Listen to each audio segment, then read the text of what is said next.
तो नौमी में नेवता पे ठवले बानी, अपना माई के घरे बोलवले बानी। ए माई हाँ हाँ हाँ, हम तो नौमी में नेवता पे ठवले बानी, अपना माई के घरे बोलवले बानी। माई चलल बाड़ी रथ पर सवार हो, अरे पगरी से डगरी बाहर दिले बानी। वो ताड़ी मैया जी हमार हो, हमार हो।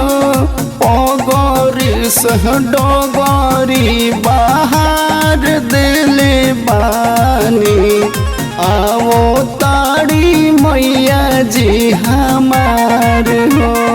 बोला बोला खावे वाली माई की जय। आवो ताड़ी मैया जी हमार हो।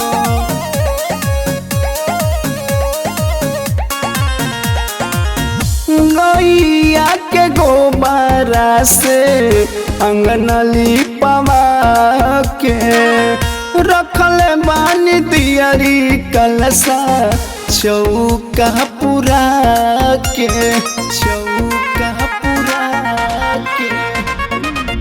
गैया के गोबरा से अंगनली पवा के रखल बानी दियरी कलसा चौका पुरा के। ओहे यही रूत गैया के दूध लाई है, माई के पूजला मालिन अढ़ौल लाई है।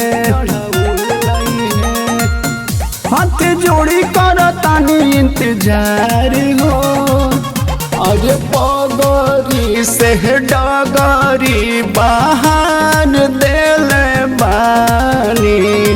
आवो ताड़ी मैया जी हमार हो, हमार हो। पगरी से डगरी बाहर दिले बानी। आवो ताड़ी मैया जी हमार हो। बोला बोला जोता वाली माई की जय। आवो ताड़ी मैया जी हमार हो।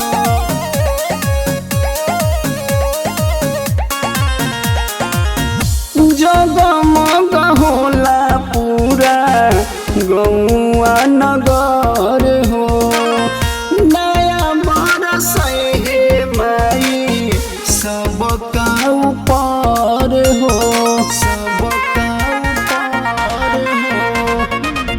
जगमग होला पूरा गौआ नगर हो, दया बरस हे माई हमनी ऊपर हो, ऊपर हो। माई आवेली तो मेला बरियार लागेला, सब कोई में भक्ति के भाव जागेला, के भाव जागेला। बाटे माथावा पचुनरी ओहार हो, अरे पगरी से डगरी बाहर दिले बानी।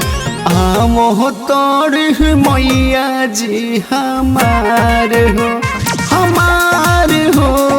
पगरी से डगरी बाहर दिले बानी। आवो ताड़ी मैया जी हमार हो।